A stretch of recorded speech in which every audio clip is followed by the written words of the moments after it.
ये all India radio की Urdu service है। पेश खिदमत प्रोग्राम आओ बच्चों।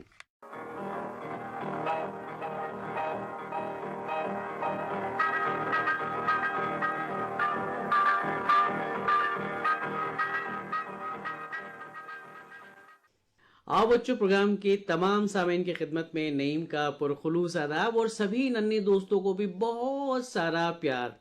और देखिए आज तो बहुत ख़ास दिन है। अब हमारे सामने सोच रहे होंगे कि आज ख़ास दिन क्यों है या क्या है ख़ास दिन। ख़ास दिन इसलिए है कि आज हमारे स्टूडियो की रौनक दुबाला हुई हमारे कुछ नन्हे दोस्तों से। बच्चों आदाब। आदाब। वाह क्या बात है, देखिए बच्चों ने आदाब कहा और यहाँ की रौनक दुबाला हो गई।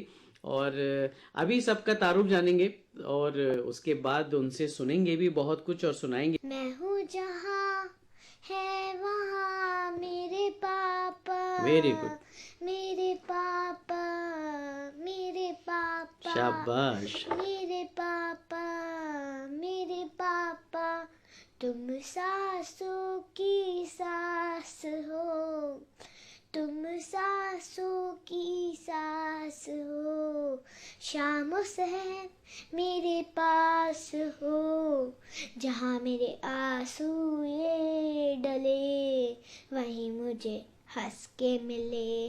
मेरे पापा, मेरे पापा, मेरे पापा, मेरे पापा। बहुत खूब, बहुत खूब, बहुत प्यारा सा गीत सुनाया अनन्या ने। भाई मजा आ गया अनन्या। और हम आपसे और भी बहुत कुछ सुनेंगे। आपकी आवाज तो बड़ी मीठी है, जितनी आप स्वीट दिखने में, आपकी आवाज उससे भी ज्यादा मीठी है।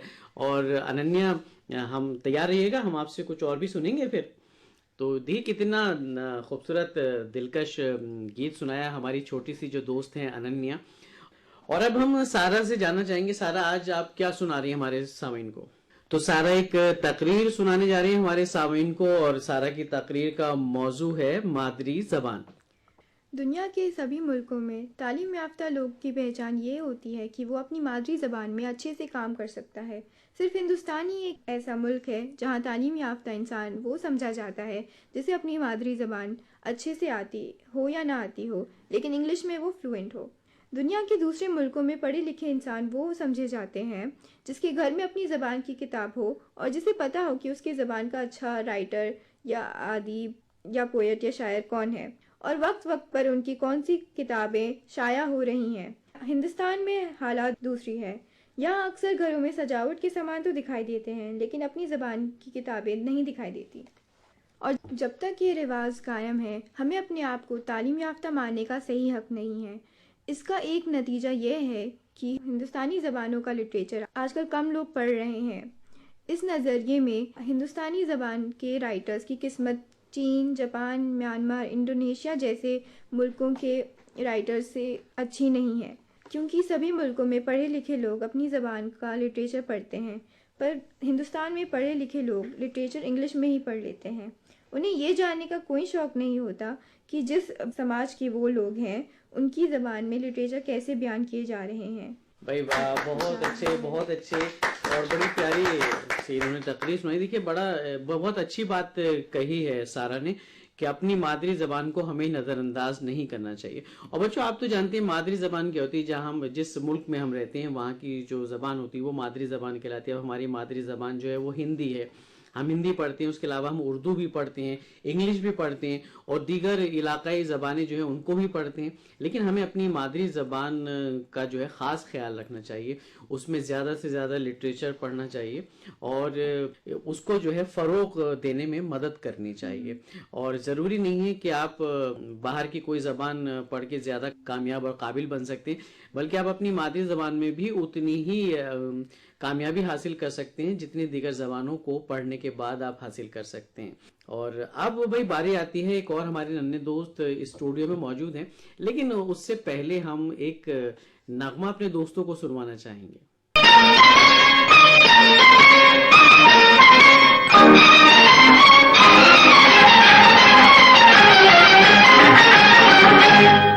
अरे मुनिया तू बता मैं कौन हूँ। अरे दुनिया तू बता मैं कौन हूँ।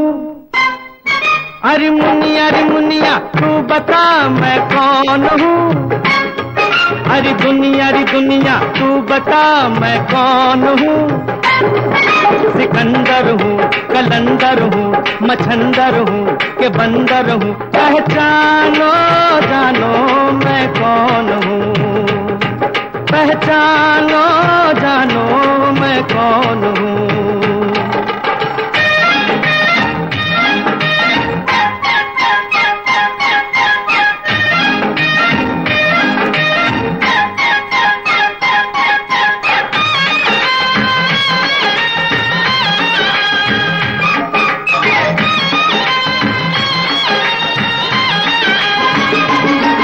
बहरूपियों का जग डेरा है, बहरूपियों का जग डेरा है, चेहरे के अंदर चेहरा है, बाहर वाला है दुनिया का और अंदर वाला मेरा है। जुआरी हूँ, पुजारी हूँ, भिखारी हूँ, शिकारी हूँ, पहचानो जानो मैं कौन हूँ। अरे मुनिया तू बता मैं कौन हूँ, अरे दुनिया तू बता मैं कौन हूँ। सिकंदर हूँ, कलंदर हूँ, मछंदर हूँ के बंदर हूँ, पहचानो जानो मैं कौन हूँ।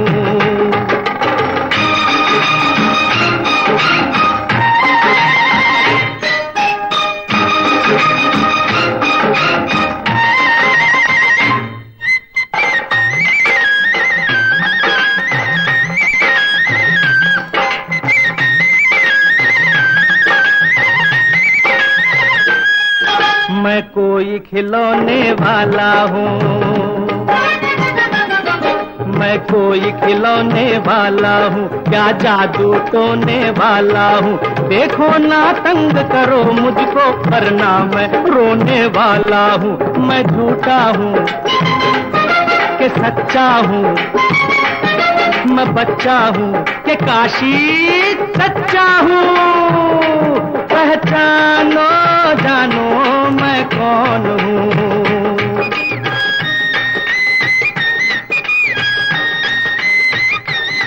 पहचानो जानो मैं कौन हूँ।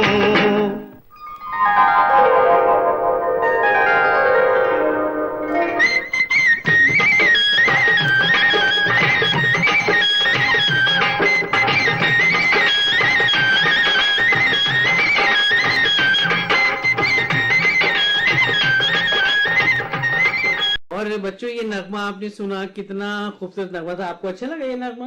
यस।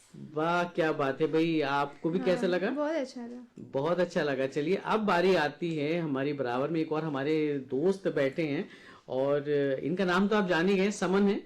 और समन 7वीं जमात के तालिब इल्म है और ये हमें एक कहानी सुना रहे हैं। कौन सी कहानी है समन? एक प्यासा कौवा। क्या बात है, जी हाँ, इंग्लिश में थर्स्टी क्रो या प्यासा कौवा। एक प्यासा कौवा था, वो पानी की तलाश में निकला। बहुत दूर तक उसे पानी की तलाश में उड़ना पड़ा। काफी दूर जाकर उसे एक मटका नजर आया।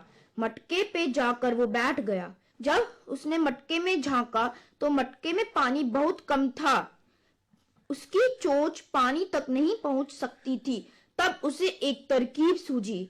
वो कंकर अपनी चोंच में लेकर आया और मटके में डालना शुरू कर दिया। पानी ऊपर आता गया और उसने खूब सैर होकर पानी पिया, फिर उड़ गया। इसका मतलब ये हुआ कि आप अपनी कोशिश जारी रखने से अपना मकसद पूरा कर सकते हैं। वाह क्या बात है भाई, बहुत ही सबक आमोज कहानी थी बच्चों। और समन ने बहुत प्यारी कहानी सुनाई। और देखिए बच्चों, हर कहानी का कोई ना कोई एक मकसद होता है, यानी कि नसीहत होती है उस कहानी के पीछे। सबक आमोज कहानी थी। और इस कहानी से क्या सबक मिलता है सारा? कि हमें कोशिश करती रहनी चाहिए और हमें वाह जो भी। क्या बात है, क्या बात है। देखिए कोशिश करते रहना चाहिए इंसान को। आपने देखा होगा बच्चों कि कभी कभी पेड़ पे या दीवार पे एक चींटी जो है वो चढ़ती है, गिरती है, फिर संभलती है, फिर चढ़ती है, लेकिन वो अपनी कोशिश कभी नहीं छोड़ती और आखिर में उसकी वो कोशिश कामयाब हो जाती है, वो दीवार या पेड़ पे चढ़ जाती है। इसी तरह कभी भी हम कोई काम करते हैं और हमें थोड़ा सा वो मुश्किल काम लगता है, तो उस मुश्किल काम से हमें पीछे नहीं हटना चाहिए, अपनी कोशिश को जारी रखना चाहिए। आप एक बार नाकाम होंगे, दूसरी बार नाकाम होंगे, लेकिन तीसरी बार आपको कामयाबी मिलेगी। तो बहुत ही उम्दा ये कहानी थी प्यासा कौवा, जो अभी समन ने हमें सुनाई। और अब जैसा कि हमने अपने दोस्तों से वादा किया था, नन्हे दोस्तों तो, कि हम भी अपने दोस्तों को कुछ सुनाएंगे। तो बच्चों, एक कहावत है, दूध का दूध पानी का पानी, सुनी आपने? हाँ। क्या बात है, ये बच्चे हमारे बड़े ही समझदार हैं और वो सब तरह की जो चीज़ें हैं उनका ख्याल रखते हैं, यानी कि उनको सुनते हैं, चाहे वो गीत हों, गज़लें हों या नज़्में हों या उसके अलावा कोई अदब की दूसरी बात हो। तो दूध का दूध पानी का पानी, ये कहावत आपने सुनी है। तो अब क्यों ये बोली जाती है, ये आज हम आपको बताएंगे। बाजार में दूध की मिकदार बढ़ाने के लिए उसमें बेईमान दुकानदार पानी मिला देता था। अगर किसी तरह उस मुरक्कब से दूध और पानी अलग कर दिए जाए तो दरअसल उसकी जो मिलावट है वो जाहिर हो जाएगी। यानी कहने का मकसद ये है कि दूध में अगर मिलावट है और हम उन दोनों चीज़ों को अलग कर दें तो उसमें जो असल है और उसकी मिलावट है वो दोनों जाहिर हो जाएंगी। इसी तरह अगर किसी मामले में सच और झूठ मिले हों तो उन्हें अलग अलग कर दिया जाए तो हकीकत मालूम हो जाएगी। एक दूसरी कहावत में इसे ये भी कहते हैं कि ढोल का पोल, आपने सुना होगा ये कहावत कि ढोल का पोल जो है, ये भी इसी ज़िम्न में कही जाती है। और इस कहावत से मुताल्लिक एक कहानी जो है वो बड़ी मशहूर है बच्चों। एक दूध वाला था, वो दूध में बहुत पानी मिलाकर उस ग्राहकों को धोखा दिया करता था। एक दिन एक बंदर उसकी दुकान में दाखिल हुआ और उसके पैसों का डब्बा उठाकर जो था वो नदी के किनारे जो है एक दरख्त था उस पे जाकर बैठ गया। अब दुकानदार ने बहुत बहलाया फुसलाया उस बंदर को कि वो उसके जो नोटों का डब्बा है वो वापस कर दे, उसके पैसे वापस कर दे, लेकिन बंदर ने डब्बा वापस नहीं किया, बल्कि उसमें से रुपए निकालता और निकाल कर नदी में फेंकने लगा। और जो सिक्के थे वो दुकानदार की तरफ एक शख्स ये तमाशा देख रहा था। उसने दुकानदार से कहा कि बंदर ठीक ही तो कर रहा है, दूध के दाम तुम्हारी तरफ फेंक रहा है और पानी के दाम वो पानी में बहा रहा है, इसलिए इसको कहा जाता है दूध का दूध पानी का पानी। तो ये कहावत ही बच्चों क्यों बोली जाती है, हमने ये वजह बताई आपको। हमें इस कहावत से एक नसीहत भी मिलती है कि सच के साथ कभी झूठ को नहीं मिलाना चाहिए, क्योंकि झूठ तो पकड़ा जाएगा लेकिन सच की हमेशा जीत होती है। ये तो आप मानते हैं ना? क्या बात है। और अब हम बात करेंगे अपनी छोटी दोस्त अनन्या से। अनन्या, आपने हमसे वादा किया था कि मैं एक कहानी आपको सुनाऊंगी, तो हमारे सुनने वाले बेकरार हैं अनन्या की जुबानी कहानी सुनने के लिए, तो आप हमें कहानी सुनाइए। मेरे प्यारे दोस्तों, मेरा नाम अनन्या सोनी है। मैं दूसरी कक्षा की छात्रा हूँ। आज मैं आप सबको एक कहानी सुनाने जा रही हूँ। मेरी कहानी का उन्वान है बुद्धि परीक्षा। बहुत पहले की बात है।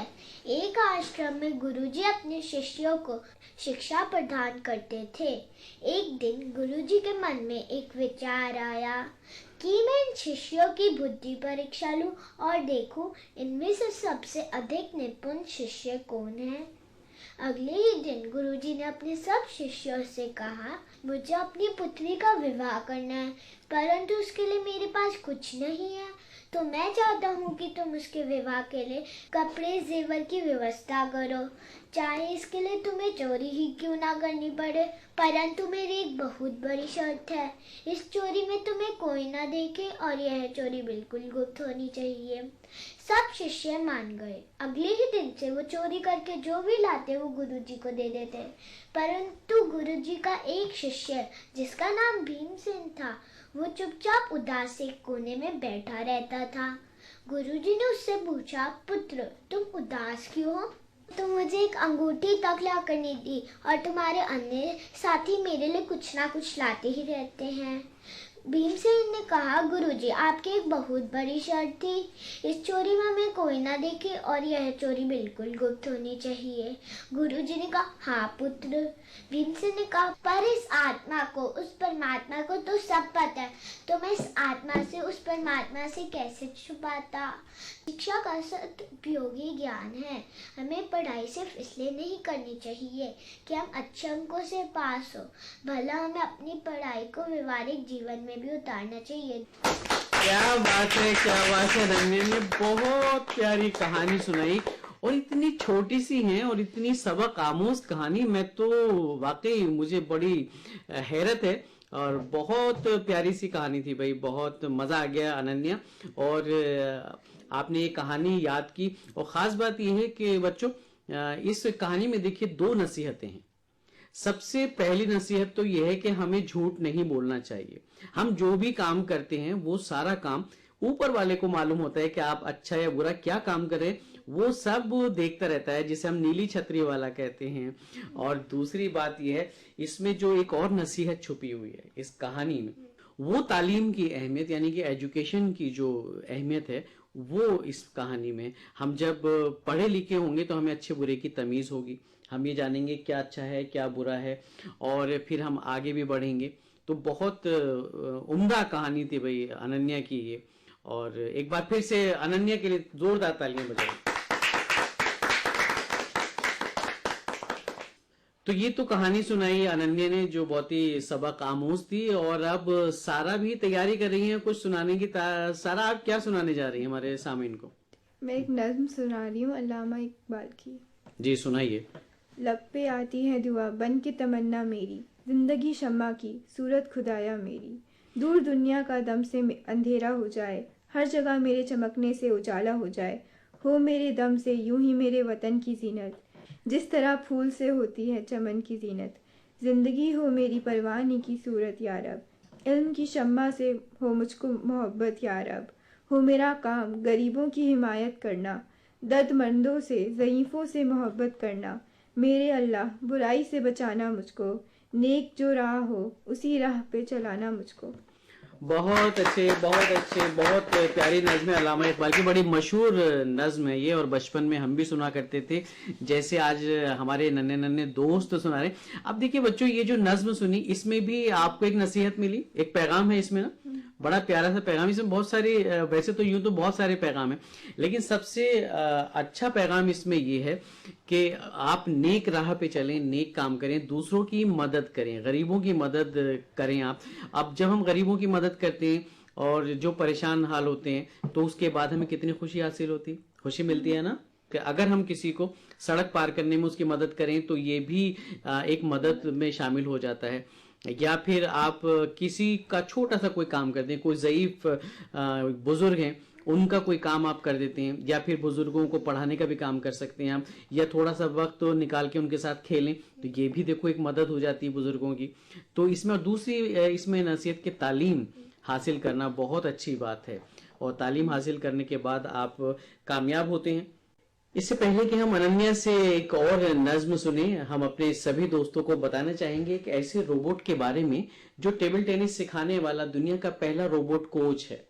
जापानी कंपनी ने एक जदीद तरीन रोबोट तैयार किया है बच्चों, जिसे ऐसे लोगों को जो टेबल टेनिस नहीं खेलना जानते उनको खिलाड़ी बनाने वाला पहला रोबोट कहा जा सकता है। ये रोबोट खिलाड़ियों को टेबल टेनिस सिखाता है और सामने वाले को देखते हुए खुद को तब्दील करता है और खिलाड़ी को माहिर बनाने के लिए मुफीद मशवरे भी देता है। पहले इसे जापान में 2014 के स्टेक इलेक्ट्रॉनिक्स शो में पेश किया गया था, और अब इसमें मसनूई ज़हानत का सॉफ्टवेयर मजीद बेहतर बनाया गया है। इस रोबोट का मकसद कंपनी की सेंसर टेक्नोलॉजी का जायजा पेश करना है, जिसे आप Guinness book of world record की जानिब से दुनिया के पहले टेबल टेनिस सिखाने वाले रोबोट का सर्टिफिकेट भी मिल चुका है। अब बच्चों, ये रोबोट बड़ी महारत से खिलाड़ियों को देखता रहता है और उनकी हरकत के तहत स्ट्रोक खेलता है। इसके अलावा गेंद की रफ्तार और सिमत भी नोट करता रहता है। इंजीनियरों के मुताबिक ये 90% तक दुरुस्तगी के साथ खेल को समझ लेता है और इस लिहाज से वो खुद को मुरतब करता रहता है। अगर खिलाड़ी नया और सुस्त रफ्तार है तो ये खुद भी मोहतात खेलता है। लेकिन अगर खिलाड़ी बहुत माहिर और तेजी से खेल रहा हो तो रोबोट भी तेजी से गेंद उस तरफ फेंकता है। कोई इसकी पेशगोई भी नहीं कर सकता, यानी उसका वार गैर मुतवक्का होता है। रोबोट का दिल, दिमाग, 2 अदद सेंसर हैं जो गेंद को नोट करते हैं और एक तीसरा सेंसर मुखालिफ की हरकत को नोट करता है। इसके अलावा एक जदीद कंट्रोलर गेंद की रफ्तार 1 सेकंड में 1000 मरतबा नोट करता है। इस तरह वो बहुत तेजी से रद्द-ए-अमल दिखाते हुए फौरी स्ट्रोक को लगाता है और इसमें मसनूई जहानत का सॉफ्टवेयर रोबोट को गेंद दुरुस्त जगह फेंकने की तरबियत देता रहता है, जो 5 सेंटीमीटर तक दुरुस्त होता है। ये सारा मंजर एक स्क्रीन पर उतरता रहता है और सीखने वाले खिलाड़ी इसको देखकर अपनी तरबियत कर सकते हैं। इस पर काम करने वाले अहम तरीन इंजीनियर्स का कहना है कि फिलहाल ये रोबोट इंसानों को सिखा रहा है और 20 साल बाद एक रोबोट इस काबिल हो जाएगा कि वो खुद दूसरे रोबोट को ये तमाम हुनर सिखा सके। तो बच्चों, ये तो बात थी उस टेबल टेनिस सिखाने वाले दुनिया के पहले रोबोट के हवाले से, जो अभी हाल फिलहाल ही मुतारुफ किया गया है। और अब अनन्या मुझे इशारा कर रही हैं कि मुझे नईम भैया एक पोयम भी सुनानी है, एक नज्म भी सुनानी है। तो अनन्या तैयार है? क्या बात है भाई, आज तो छाई हुई है अनन्या जी। सुनाइए, कौन सी नज्म है आपकी? हम नन्हे मुन्ने हो चाहे पर नहीं किसी से कम, हम नन्हे मुन्ने हो चाहे पर नहीं किसी से कम, हम नन्हे मुन्ने हो चाहे पर नहीं किसी से कम। आकाश तले जो फूल खिले, हम चंदा भी हम सूरज भी हम नहीं किसी से कम, हम चंदा भी हम सूरज भी हम नहीं किसी से कम, हम नन्हे मुन्ने हो चाहे पर नहीं किसी से कम। आकाश तले जो फूल खिले, हम चाचा भी हम नेहरू भी हम नहीं किसी से कम, हम चाचा भी हम नेहरू भी हम नहीं किसी से कम। आकाश तले जो फूल खिले, वो फूल बनेंगे हम। बहुत प्यारी सी नज्म सुनाई हमारी छोटी सी जो दोस्त हैं अनन्या। मजा आ गया भाई सुन के, और दिल तो चाह रहा है कि बस ये प्रोग्राम यूं ही जारी रहे और हम अपने नन्हे दोस्तों से एक से बढ़कर एक जो उन्होंने आइटम सुनाए वो सिलसिला जारी रहे, नज्मों का और गज़लों का और तकारीर का। लेकिन क्या करें, ये जो दीवार पे घड़ी लगी है ना बच्चों, ये घड़ी हमारा मुंह चिढ़ा रही है और ये कह रही है कि बस जल्दी से अब जाने की बात कीजिए, क्योंकि इशारा कर रही है कि प्रोग्राम का वक्त जो है वो ख़त्म हो रहा है। लेकिन जाने से पहले एक बहुत उम्दा सा, एक बहुत प्यारा सा गीत हम अपने सभी दोस्तों को सुनवाना चाहेंगे जो स्टूडियो में हमारे यहाँ मौजूद हैं, उनको भी, और जो हमारा प्रोग्राम सुन रहे हैं उनको भी ये नगमा हम ज़रूर सुनाएंगे। लेकिन जाने से पहले हम बता दें कि आज हमारे साथ स्टूडियो में जो हमारे नन्हे दोस्त मौजूद थे उनके नाम फिर से बता देते हैं। अनन्या सोनी हमारे साथ में थी जो दूसरी जमात की तालिब इल्म है, और एक और प्यारी सी बच्ची हमारे साथ मौजूद थी जिनका नाम सारा है और आप 9वीं जमात की तालिब इल्म, और एक और हमारे नन्हे दोस्त हमारे साथ इस प्रोग्राम में थे और आपका नाम समन, जी हाँ 7वीं जमात के तालिब इल्म। बहुत मज़ा आया बच्चों के साथ बात करके, और आइंदा फिर किसी प्रोग्राम में हम आपको बुलाएंगे और आपसे यूं ही बहुत सारी बातें करेंगे। और इसके साथ ही दीजिए अपने नईम भैया को इजाजत और सुनिए ये नगमा। खुदा हाफिज। खुदा हाफिज।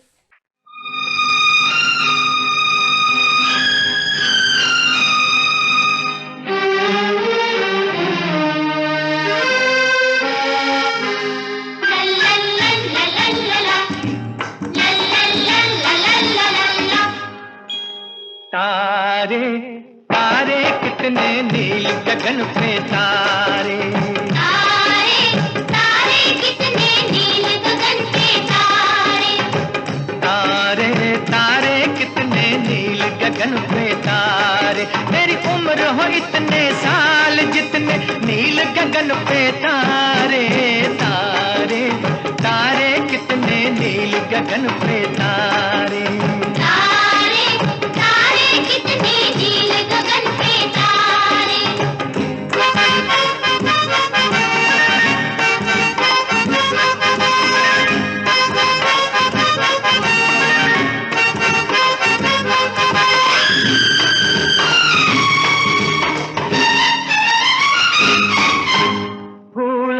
कितने प्यारे, फूलों से प्यारा तू, हैप्पी बर्थडे टू यू। लोग हैं कितने न्यारे, लोगों से न्यारा तू, हैप्पी बर्थडे टू यू। आजा गले लग जा मेरे दिल के सहारे, तारे तारे कितने नील गगन पे तारे।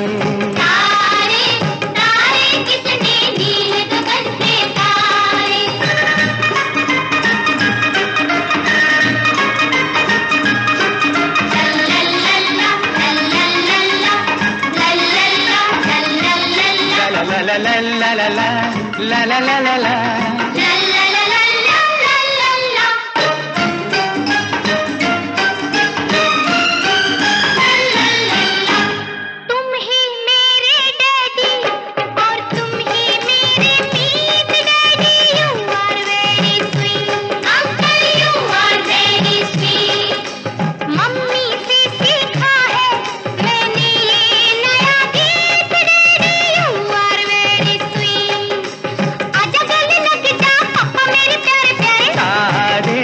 तारे कितने नील गगन पे तारे, तारे तारे कितने नील गगन पे तारे।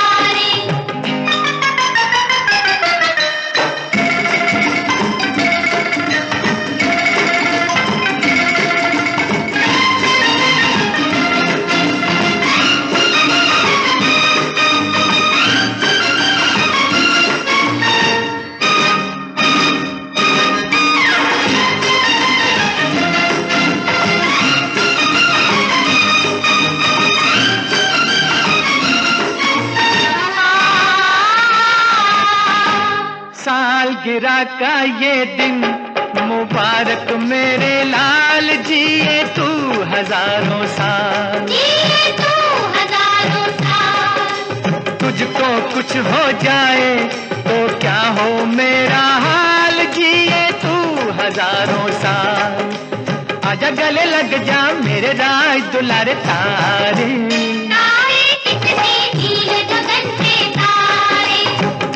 तारे तारे कितने नील गगन पे तारे। तेरी उम्र हो इतने साल जितने नील गगन पे तारे, तारे तारे कितने नील गगन पे तारे। तारे तारे कितने नील गगन पे तारे। सामीन, आप सुन रहे थे प्रोग्राम आओ बच्चों। ये ऑल इंडिया रेडियो की उर्दू सर्विस है। हमें आप सुन रहे हैं DRM 1071 और mobile app news on AIR पर।